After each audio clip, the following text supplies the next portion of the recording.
Good morning વિદ્યાર્થી મિત્રો. ધોરણ 6 વિષય છે સામાજિક વિજ્ઞાન, પાઠ છે 8 ભારત વર્ષની ભવ્યતા. વિદ્યાર્થી મિત્રો, આપણે ભારત વર્ષની ભવ્યતામાં વેપાર અર્થે જે ચીનથી આયાત નિકાસ કરવામાં આવતી તથા આપણે વેપાર અર્થે જે આયાત નિકાસ કરી એમાં આપણે જે નિકાસ કરતા તેમાં સુતરાઉ કાપડ તથા રેશમી કાપડ અને મરી મસાલા તેજાના તે બીજા દેશમાં આપણે નિકાસ કરતા અને બીજા દેશમાંથી આપણા દેશમાં જે લઈ આવતા ચીજવસ્તુ તેમાં સોના ચાંદીનો વધારે ઉપયોગ કરતા, એટલે કે બીજા દેશમાંથી આપણા દેશમાં સોના ચાંદી લઈ આવતા.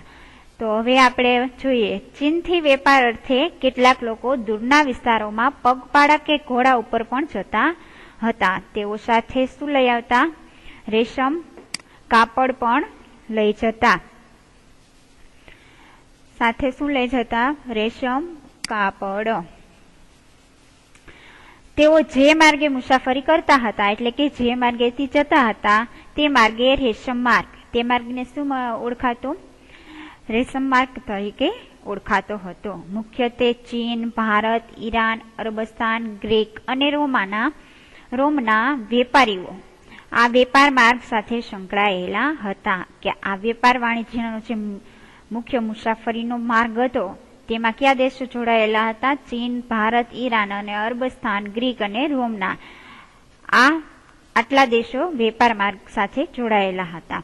દક્ષિણ ભારતના બંદરો કાળા મરી અને અન્ય તેજાનાની નિકાસ માટે જાણીતા મુખ્ય કેન્દ્રો હતો. કે દક્ષિણ ભારતના જે મુખ્ય બંદરો હતા એ બંદરો મરી મસાલા તેજાના એની બીજા દેશમાં શું કરતા? નિકાસ કરતા. એ એટલા મુખ્ય બંદરો હતા. ત્યારબાદ છે પ્રાચીન ભારતમાં ચિત્રકલા, એટલે કે પહેલાના સમયમાં ચિત્રકલાનું કેટલું મહત્વ હતું તે જોઈએ. ચિત્ર મનુષ્યના મનોભાવને પ્રગટ કરતું વિશિષ્ટ માધ્યમ ગણાય છે અને સાથે સાથે તે જે તે સમયની વાસ્તવિક પરિસ્થિતિનું પણ ચિત્રણ કરે છે. ભારતમાં સૌથી જૂના ચિત્રો એ પાષાણ યુગમાં મળી આવેલા છે. મધ્યપ્રદેશમાં ભીમબેટકા નામની જે ગુફા છે તે ભીમબેટકા નામના સ્થળેથી પાષાણ યુગ એટલે કે જે પથ્થરોનો યુગ હતો તે સમયની વાત છે, આદિકાળની. તે પાષાણ યુગના સમયની આદિમ જનજાતિએ દોરેલા જે ચિત્રો હતા એ 500 કરતા પણ વધારે ચિત્રો મળી આવેલા છે, જે આજે પણ એટલા જ જીવંત છે, જે આજે પણ એટલે જોવા મળે છે. આ સિવાય અજંતા, ઇલોરા આ બધી ગુફા છે. બાઘની ગુફાઓ તથા અમરાવતીમાં પણ ભારતીય સંસ્કૃતિ સાથે સંકળાયેલા ચિત્રો જે મોટા પ્રમાણમાં હજી ગુફાઓમાં દોરેલા જોવા મળે છે. અજંતા અને ઇલોરા એ ગુફા છે, ત્યાં ચિત્રો વિશ્વ વિખ્યાત આવેલા છે, જેમાં બુદ્ધની જાતક કથાઓને અને બુદ્ધની સાધનાને ચિત્રોમાં વ્યક્ત કરવામાં આવી છે.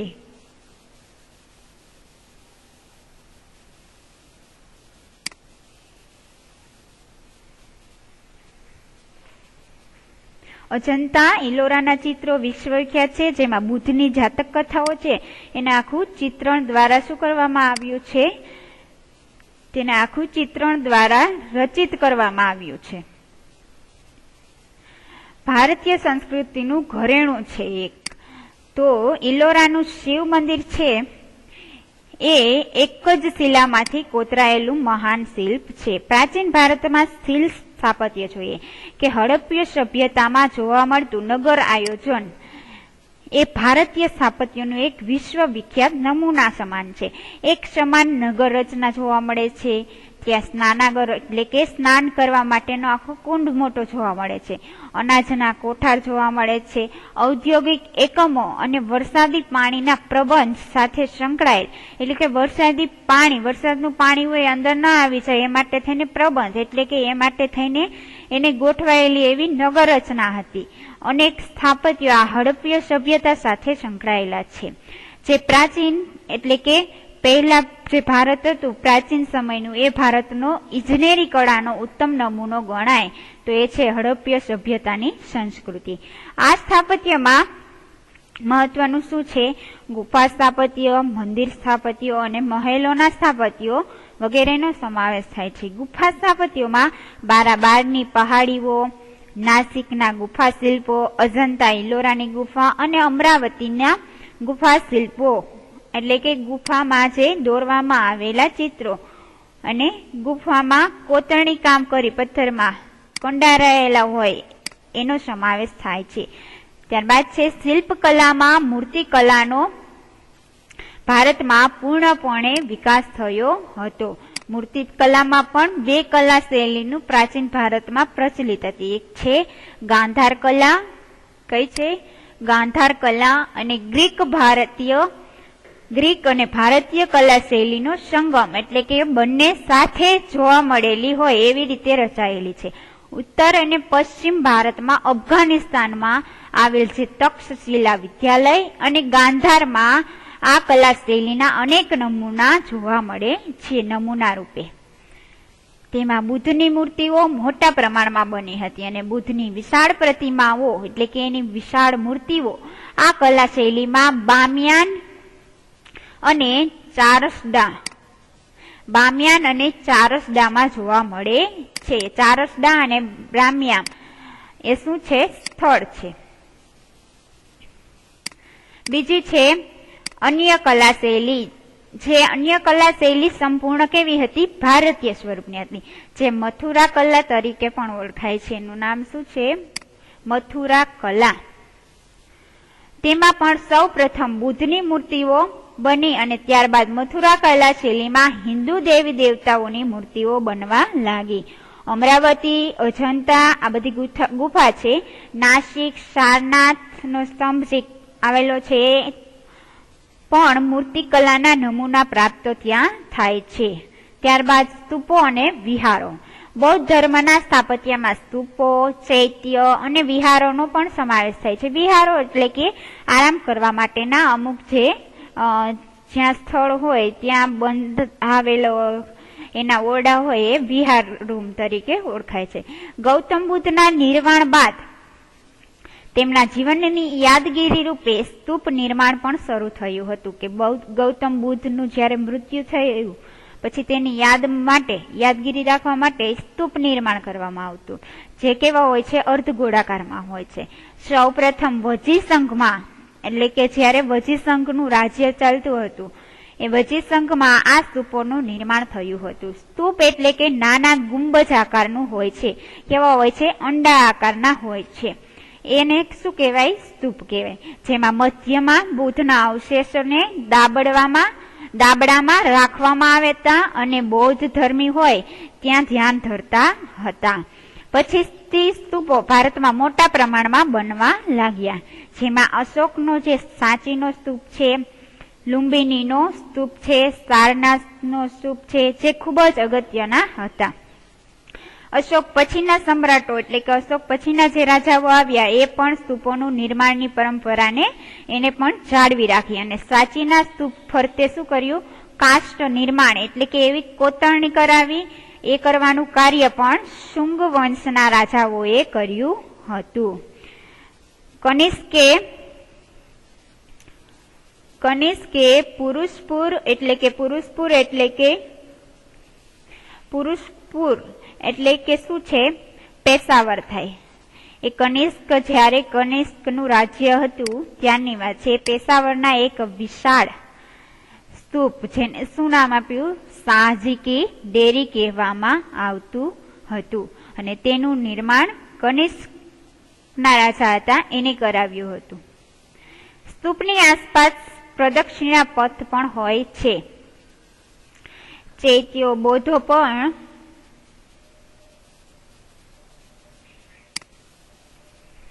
પછીથી બૌદ્ધ કલાનું બહુ જ મોટું કેન્દ્ર બન્યા હતા. ચૈત્ય ગુફાની જેમ પર્વત કોતરીને બનાવવામાં આવતા. ચૈત્ય શું છે? ગુફાની જેમ એ ગુફાની જેમ પર્વત કોતરીને જ બનાવવામાં આવતા અને ચૈત્યમાં ગુફા જ હારબંધ, સ્તંભો, દરવાજા, વિશાળ પ્રાર્થના મંડપ વગેરે કોતરીને તેને મંદિરનો આકાર આપવામાં આવતો અને તથા પ્રાર્થના ગૃહ તરીકે પણ તેનો ઉપયોગ થતો હતો. આ ચૈત્યો છે બૌદ્ધ ધર્મમાં જોવા મળતા. એ ગુફા જેવા જ હોય છે અને હારબંધ હોય છે. હારબંધ સ્તંભો હોય છે, એમાં દરવાજા હોય છે, એમાં વિશાળ પ્રાર્થના ખંડ પણ આવેલો હોય છે. સ્તંભો ઉપર બારીક કોતરકામ પણ કરવામાં આવ્યું હોય છે. બારીક એટલે કે ઝીણું ઝીણું. અમરાવતી, ભજ, કારલના ચૈત્યો જે વિશ્વ વિખ્યાત એટલે કે આખા વિશ્વમાં પ્રખ્યાત છે. બૌદ્ધ અને જૈન સાધુઓને રહેવા માટે પર્વત કોતરીને ગુફાઓ બનાવવામાં આવતી અને તે સ્થળો વિહાર તરીકે ઓળખાય છે. ગુફાઓને શું ઓળખે છે? વિહાર તરીકે. એટલે કે પર્વતો કોતરીને જે ગુફાઓ બનાવવામાં આવતી તે સ્થળોએ વિહાર એટલે કે આરામ કરવા માટેના સ્થળો. જૈન અને બૌદ્ધ સાધુઓ આ વિહારોમાં રહીને શું કરે છે? અધ્યયન એટલે કે પોતે જૈનના અને બૌદ્ધના સાધુ હોય એના શિષ્યો હોય એ પછી અધ્યયન એટલે કે ભણાવે છે. યુએન સ્વાંગ ઉત્તર ભારતમાં અને ગુજરાતમાં 100 જેટલા વિહારો હોવાનું નોંધ્યું છે. તમને યાદ હોય તો યુએન સ્વાંગ એ કોણ છે? હર્ષવર્ધનનું જ્યારે રાજ્ય હતું એ રાજ્યમાં તે ચીનથી આવેલો મુસાફર હતો કે હર્ષવર્ધનમાં રાજ્યમાં તે આવ્યો હતો. 15 દિવસ રોકાયો અને તેને હર્ષવર્ધન વિશે પણ ઘણું લખ્યું છે. તેના રાજ્ય વિશે, તેનું વહીવટ કાર્ય વિશે ઘણી નોંધો કરી છે. તેમાં એને એવું પણ નોંધ્યું છે કે ઉત્તર ભારતમાં અને ગુજરાતના રાજ્યોમાં કેટલા વિહારો છે? બૌદ્ધ ધર્મના 100 જેટલા વિહારો હોવાનું નોંધ્યું છે. જૈન સ્થાપત્ય કલા સાથે પણ મૂર્તિઓ અને વિહારો જોડાયેલા છે. શ્રવણ બેલગોડામાં આવેલી ગોમતેશ્વરની જૈન મૂર્તિ વિશ્વ વિખ્યાત છે. જૈન ધર્મના સાધુઓ અને બૌદ્ધ ભિક્ષુકોના નિવાસ એટલે કે એને રહેવા માટે પહાડોમાં સંખ્યાબંધ ગુફાઓ પણ બનાવવામાં આવી હતી. આવી ઘણી બધી ગુફાઓ ગુજરાતમાં આવેલી છે, જેની માહિતી તમારા શિક્ષક પાસેથી મેળવવાની છે. હવે ત્યારબાદ છે શિક્ષણનો વારસો. હડપ્પા સભ્યતાનો વિસ્તાર અને એટલે કે કેટલું વિકસેલું છે તે અને તેની વિકસિત જે નગર વ્યવસ્થા હતી તે જોતા આપણે એમ કહી શકીએ કે ભારતમાં ઉચ્ચ શિક્ષણ અને ટેકનિકલ શિક્ષણ 4000 વર્ષથી પણ અપાઈ રહ્યું છે. મોહેન્જો-દડોમાંથી શિક્ષણ સંસ્થાના અવશેષો પ્રાપ્ત થયા છે. આ સભ્યતા કાંસ્ય એટલે કે ત્યારે શેનું પ્રમાણ વધુ હતું? કાંસ્ય યુગ એટલે કે કાંસ્ય સભ્યતા તરીકે પણ ઓળખાતી હતી. એટલે કે તેઓ કાંસુ બનાવવાની ટેકનોલોજી જાણતા હતા. મોહેન્જો-દડો હડપ્પા સંસ્કૃતિના જે લોકો ત્યાં વસવાટ કરતા એ કાંસુ બનાવવાની ટેકનિકલ જાણતા હતા. એ ટેકનોલોજીને લીધે તે કાંસ્ય યુગ અને કાંસ્ય સભ્યતા તરીકે પણ ઓળખાય છે. આમ કહી શકાય કે રસાયણ શાસ્ત્રનો વિકાસ થયો હશે. કિલ્લા, મકાનો, સ્નાનાગાર એટલે કે સ્નાન કરવા માટે, રસ્તા, સિવિલ એન્જિનિયરિંગ તંત્રો, રસ્તા જે કેવા હતા? સિવિલ ઇજનેરી તંત્રોનો એમાં વિકાસ દર્શાવે છે. રસ્તા ઉપરથી આપણે જોઈ શકીએ. કાપડ, વણાટ અને વહાણવટાણ નો વિકાસ દર્શાવે છે કે યાંત્રિક ઇજનેરી તંત્ર હડપ્પા સંસ્કૃતિના સમયથી જ ભારતમાં પાંગરતું એટલે કે વિકસિત થતું રહ્યું હશે. કે એનો વહાણવટા કે એનું વહાણનું એ જોઈ અને ત્યારબાદ એના રસ્તાઓ જોઈ તો એ બધા ઇજનેરી તંત્રથી બંધાયેલા હોવાથી એ દ્વારા આપણે કહી શકીએ કે ભારતમાં જે આ ઇજનેરી કલાનો વિકાસ થયો એ હડપ્પા સંસ્કૃતિના સમયથી જ થયો હશે. પ્રાચીન ભારતમાં શિક્ષણ આપતી 5 વિદ્યાપીઠો જેને આપણે યુનિવર્સિટી કહીએ છીએ તેના અવશેષો પણ મળી આવ્યા છે હડપ્પા સંસ્કૃતિમાં. ઉત્તર પશ્ચિમ ભારતના ગાંધાર ક્ષેત્ર પાસે તક્ષશિલા મહાન શૈક્ષણિક તીર્થ સ્થાન હતું. અહીં નીતિશાસ્ત્ર, સંસ્કૃત વ્યાકરણ તથા ખગોળ અને જ્યોતિષશાસ્ત્ર, હિન્દુ ધર્મ અને દર્શનનું પણ શિક્ષણ અપાતું હતું. પાણીની, ચાણક્ય, ચંદ્રગુપ્ત, જીવક આ જે મહાન દાર્શનિકો હતા અને શાસકો જે રાજાઓ પણ હતા આ જ શિક્ષણ સંસ્થામાંથી ખ્યાતિ એટલે કે ત્યાંથી જ ભણ્યા છે અને ખ્યાતિ પામ્યા છે. બિહાર રાજ્ય છે તો બિહારમાં આવી જ એક શિક્ષણ સંસ્થા છે જેનું નામ શું છે? નાલંદા વિદ્યાપીઠ. યુએન સ્વાંગે પણ તેની મુલાકાત લીધી હતી. અહીંયા પણ હિન્દુ અને બૌદ્ધ દર્શન શાસ્ત્રનો શિક્ષણ આપવામાં આવતું હતું. નાલંદા જે વિશ્વ વિદ્યાપીઠના આચાર્ય હતા તેનું નામ શું હતું? નાગાર્જુન, જે મહાન રસાયણ શાસ્ત્રી હતા અને તેમણે પારાની ભસ્મ બનાવીને ઔષધિ તરીકે કઈ રીતે વાપરવી એની પણ શરૂઆત કરી હતી. ગુજરાતમાં જે 6ઠી અને 7મી સદી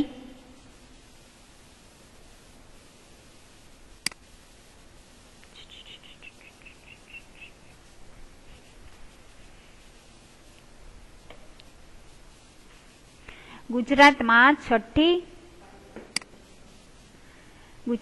છઠ્ઠી અને 7મી સદીમાં જે વલભી વિદ્યાપીઠ હતી એમાં વલભીમાં મહાન વિદ્યાપીઠ હોવાના પુરાવા પણ પ્રાપ્ત થયા છે. તેના વિશે પણ યુએન સ્વાંગે ખાસું લખાણ કર્યું છે, જે હર્ષવર્ધનના સમયમાં ચીની મુસાફર આવ્યો હતો તે. અહીંયા દૂર દેશાવરથી અનેક વિદ્યાર્થીઓ એટલે કે દૂર દૂરથી પણ ઘણા પ્રદેશોમાંથી વિદ્યાર્થીઓ વિદ્યા પ્રાપ્ત કરવા માટે આવતા હતા અને પ્રવેશ માટે વિદ્યાર્થીઓએ પ્રવેશિકા પરીક્ષા જે આવતી હતી એ પણ આપવી પડતી અને ત્યારબાદ આચાર્યો લેખિત પરીક્ષા લઈ અને રૂબરૂ મુલાકાત જે સમાલાપ એટલે કે સામે તે જે પોતે પ્રશ્ન બોલે છે અને વિદ્યાર્થી જવાબ આપે છે એ રીતે સમાલાપ કરે છે એ માટે થઈને આગળ મોકલતા. પરીક્ષામાં પાસ થાય ત્યારબાદ આચાર્ય અને આચાર્ય લેખિત પરીક્ષા લે છે અને રૂબરૂ મુલાકાત લઈને સમાલાપ એટલે કે બંને વચ્ચે આલાપ થાય એ રીતે વાર્તાલાપ કરે છે અને પછી આગળ મોકલતા. આવી આધુનિક કક્ષાની શિક્ષણ પદ્ધતિ તે સમયે ભારતમાં પ્રવર્તમાન હતી અને અહીં હિન્દુ, બૌદ્ધ અને જૈન આ ત્રણેય ધર્મો તેનું ચિંતન, જ્યોતિષ અને ખગોળશાસ્ત્ર આ બધા વિષયોનું ત્યાં જ્ઞાન આપવામાં આવતું હતું. બંગાળ રાજ્યમાં વિક્રમશિલા અને ઓદંતપુરી નામની 2 જે વિદ્યાપીઠો એટલે કે યુનિવર્સિટીઓ અસ્તિત્વમાં હતી, જ્યાં બૌદ્ધ ધર્મ સાથે પણ સંકળાયેલા 3 માળના વિશાળ પુસ્તકાલયો બનાવવામાં આવ્યા હતા. ત્યારબાદ છે તે સમયના પ્રાચીન સિક્કાઓ. ભારતનો ઇતિહાસ જાણવાનું એકમાત્ર અગત્યનું સાધન ગણાય તો એ છે પ્રાચીન સિક્કા અને સમૃદ્ધિનું પ્રતીક એટલે કે સિક્કા. ભારતમાં સૌથી જૂના સિક્કા ઈસવીસન પૂર્વે 5મી સદીના જે પંચમાર્કના કોઈન સિક્કા હતા તે ઓળખાય છે. ત્યારબાદ ઇન્ડો ગ્રીક રાજાઓએ વિશિષ્ટ પ્રકારના સોનાના સિક્કા પણ શરૂ કર્યા હતા, જેની ઉપર રાજાનું ચિહ્ન અને તેની આકૃતિ એટલે કે રાજાનો ફોટો હોય એ આકૃતિ અને તેનો સમય એટલે કે કયા સમયમાં એ સિક્કા થયા હતા તેનો પણ ઉલ્લેખ કરવામાં આવતો હતો. તેનાથી આપણને તે સમયનો ઇતિહાસ જાણવા મળે છે. સૌથી શ્રેષ્ઠ સિક્કા જે ગુપ્ત કાળના જોવા મળે છે, જે ચંદ્રગુપ્ત મૌર્ય હતા તે સમયના. સમુદ્રગુપ્તના વીણાવાદન કરતા અને વ્યાઘ્ર પરાક્રમ તથા ચંદ્રગુપ્ત પ્રથમના રાજા રાણીના અને ગરુડના તથા ચંદ્રગુપ્ત દ્વિતીયના જેને વિક્રમાદિત્ય તરીકે ઓળખવામાં આવે છે તે અને સિંહ વિક્રમના તથા ગરુડ ધ્વજના આવા સિક્કા મોટા પ્રમાણમાં ચંદ્રગુપ્ત મૌર્યના સમયમાં એટલે કે ગુપ્ત કાળમાં મળી આવે હતા.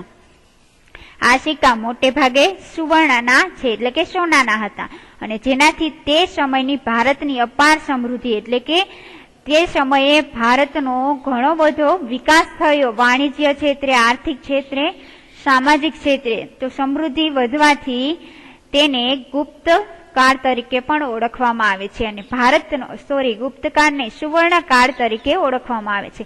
ભારતનો સર્વાંગી વિકાસ સદીઓથી થતો રહ્યો છે અને જ્ઞાનની લગભગ તમામ શાખાઓ આપણા દેશમાંથી ફૂલી ફાલી અને વિકસી છે અને ભારતનો મહાન સાંસ્કૃતિક વારસો જે સમગ્ર વિશ્વમાં આદિત્ય ધરાવે છે તે ઉપરથી આપણે ગુપ્તકાળ સમય ઉપરથી કહી શકીએ છીએ. ત્યારબાદ સ્વાધ્યાયના પ્રશ્નો છે, ખાલી જગ્યા છે, ટૂંક નોંધ છે, જે તમારે નોટબુકમાં એકવાર નોંધી વાંચવાના છે. Thank you.